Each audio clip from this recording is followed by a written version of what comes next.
Hi, I'm Margot Hemmingway. Welcome to Incredible Idaho.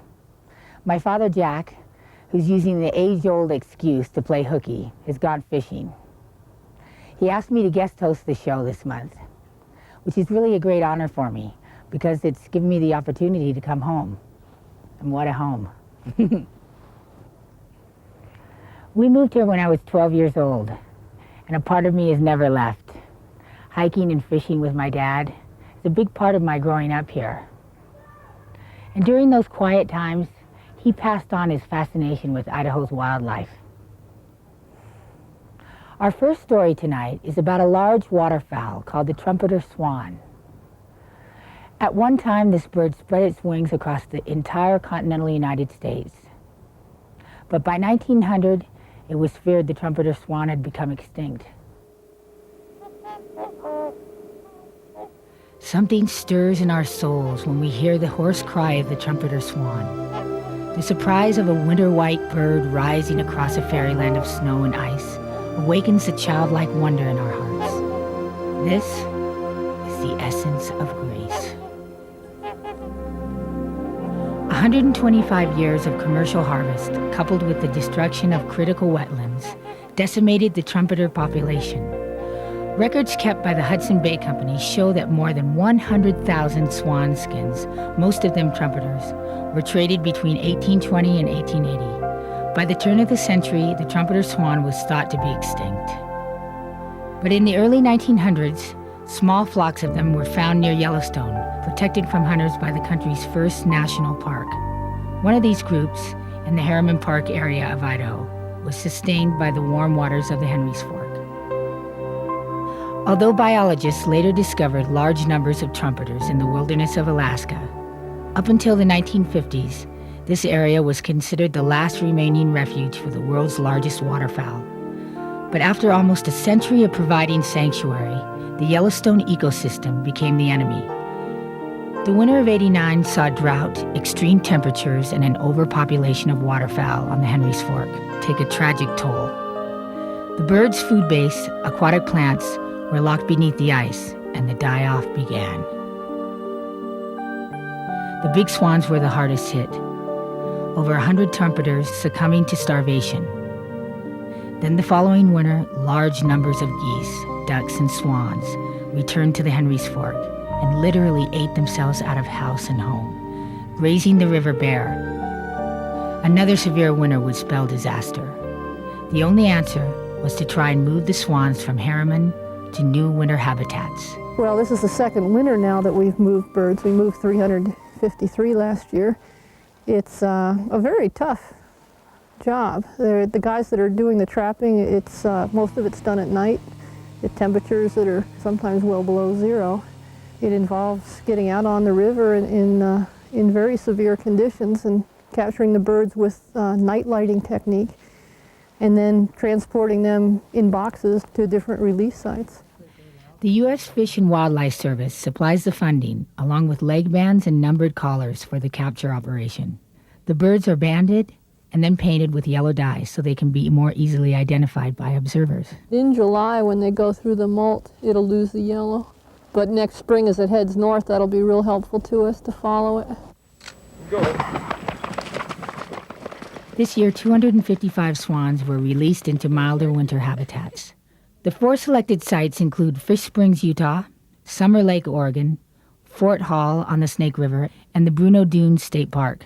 The people are just really tickled to see these swans in here. They're really excited about them, and they just love them. Wes Whitworth is the park manager at the Bruneau Dunes. These are the pioneers now. They're the ones that we have lost to this country, lost their migratory roots, and now we have new pioneers back establishing those roots again, the old flyways.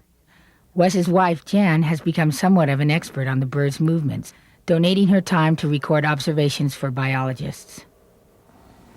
I think I'm going to have to get closer.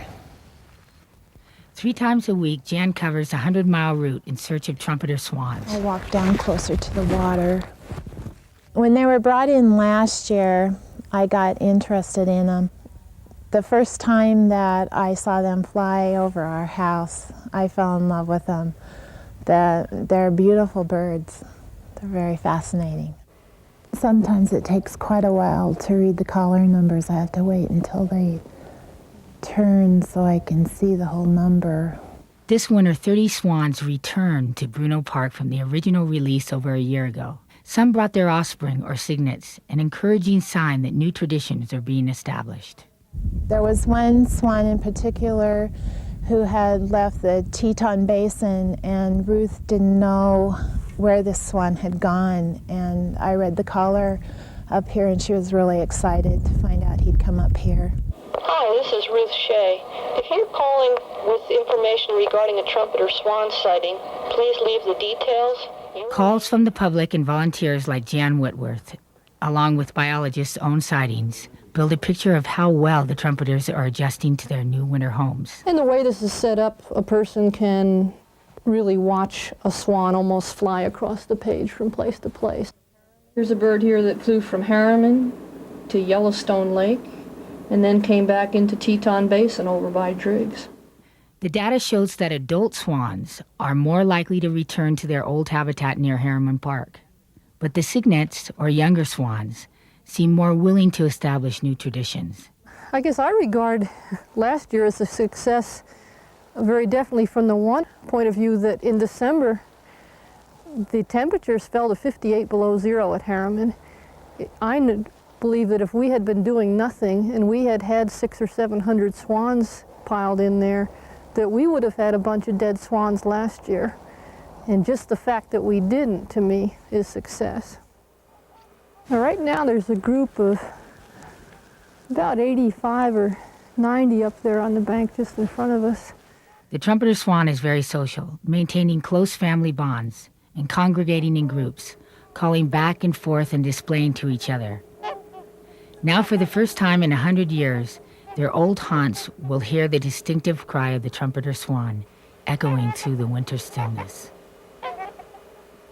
To me, the lesson the trumpeters teach us is really how fragile our resources are, and how, I guess, the scariest thing is once we lose something, people so quickly forget and don't even realize it's been gone.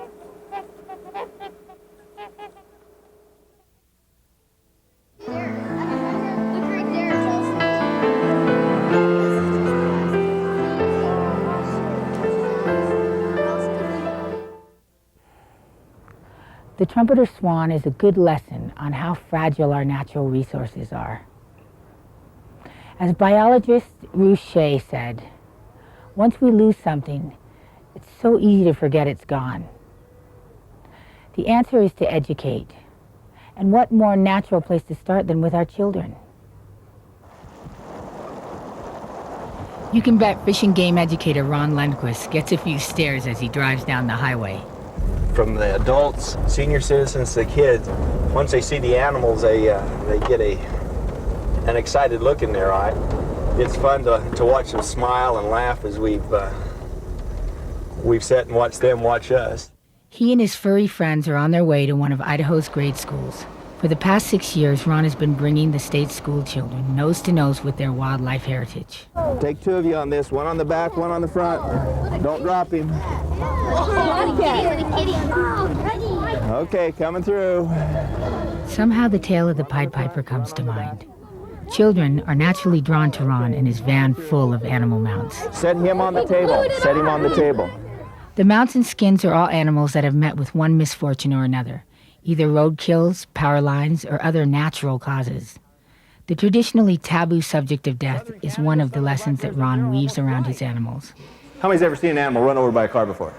Hands down. How many of those animals were skunks? Hands down. Yeah, we know Idaho fairly well. I think to best relate to a student, tell stories that they can understand in a way that they can understand them. A lot of that's just a personal experience. Let's pretend today that we're on a picnic and we've gone to our favorite meadow and we've taken a picnic basket full of our favorite food. What's in it? Pizza! Pizza! We're on a pizza picnic. Oh boy! Ron sets up the story.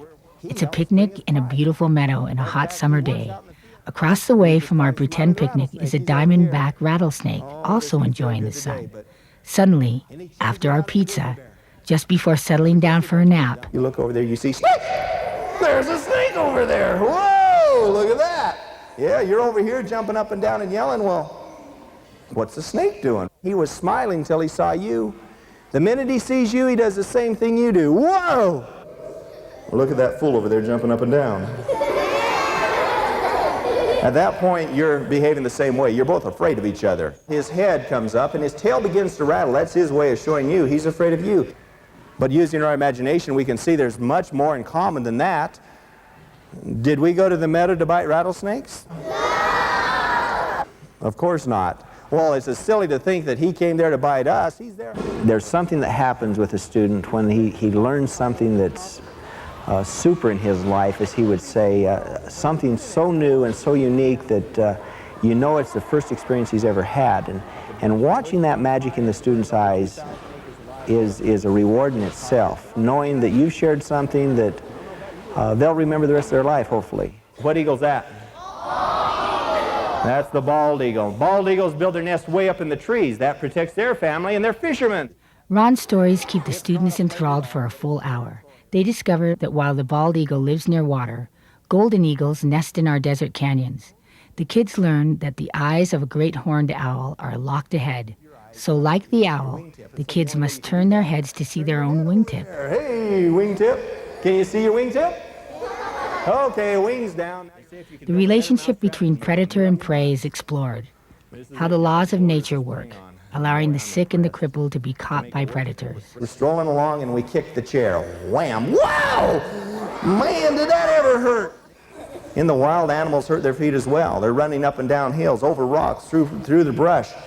Sometimes they twist their ankle, twist their leg, and it hurts. It hurts as bad as it hurts you, and when they limp, he'll catch and have them for dinner.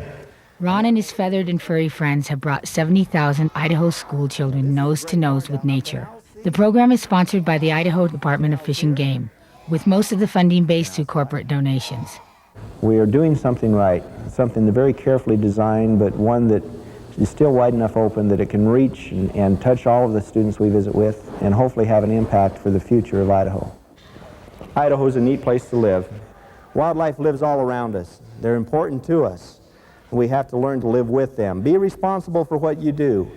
Take care of your litter. Make sure your fires are out, and you'll always have a unique relationship with Idaho's animals. I learned that you shouldn't kill eagles. I learned that we should take care of the wildlife. We're going to go back and have science, and we're talking about the food web and the food chain, so this will fit right in.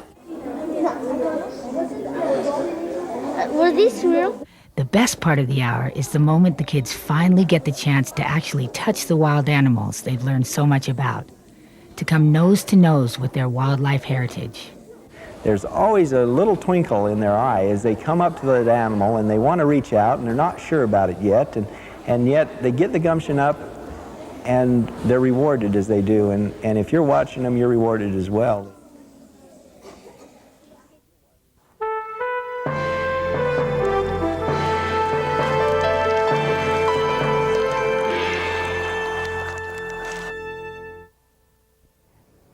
Growing up in the Hemmingway family, you can be sure that fly fishing was a required part of our education. And so are my dad's fish stories.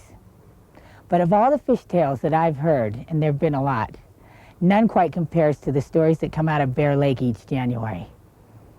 The shores of Bear Lake once echoed with the shouts of mountain men as they gathered for the trapper rendezvous of 1827 and 1828.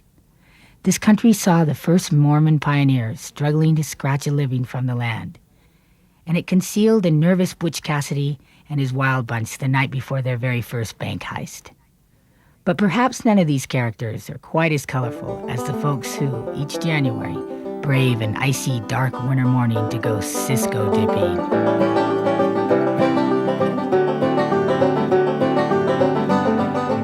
For 2 weeks every January, they're running. This small, smelt-like whitefish is one of the 5 species that are found only in Bear Lake. It's spawning time for the Bonneville Cisco, and there's probably 4 to 5 million of them in the lake, give or take a few. 22, 23, 24, Jim.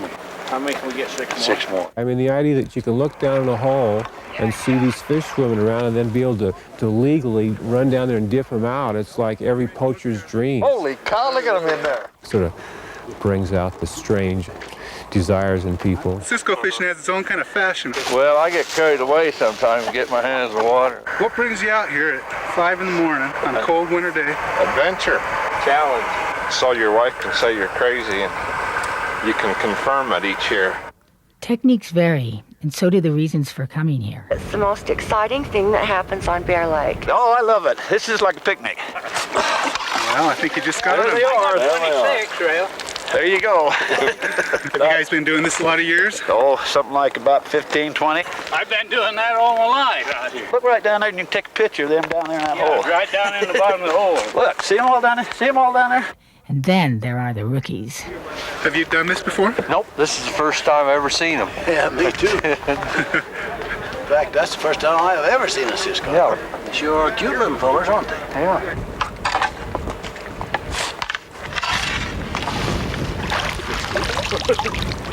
Look at that scoop, Gerald. I'd never done it before and I really enjoyed myself. So how did you get all these guys to do this? I missed him, didn't I? Yeah. I tied them up and put them in the back of the pick and brought them down. No, I told them about it. And they believed you? They believed me. What did you tell them? Well, you know, they're just like everything else. Everybody knows every fisherman's a liar, and so they just wanted to see how bad a one I was. What do you think, you guys? 51. What kind of liar is he? Is he a good liar? He's a good liar, really. You gonna do this again? Sure. I got one. Yes, you did. At least I won't be completely skunked again. The limit for each angler is 30 Cisco. And if in all the excitement you have trouble counting your fish, you can always call on Tuffy the Wonder Dog. Boy, I got a smart dog. Your dog counts the fish? You bet. He counted every one of them. Go ahead, tell him about that dog. What do you do? They wouldn't believe me. He says he counts fish. Well, you count every fish in that bucket. Bark each time for each fish. All right.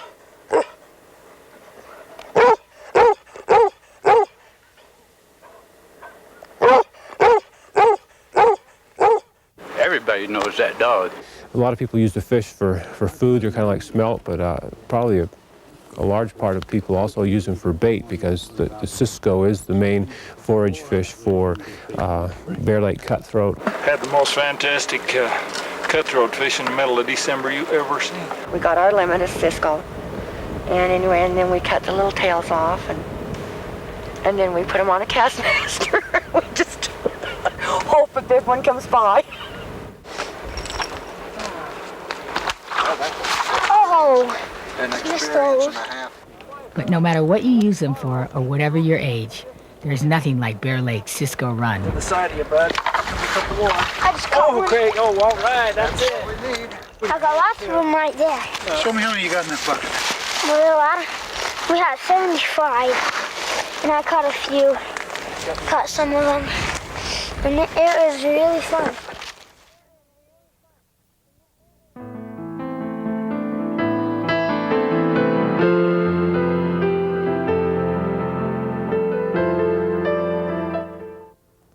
Winter is a critical time for wildlife. They leave Idaho's high country in search for more forgiving territory at lower elevations. Tonight, as we close our show,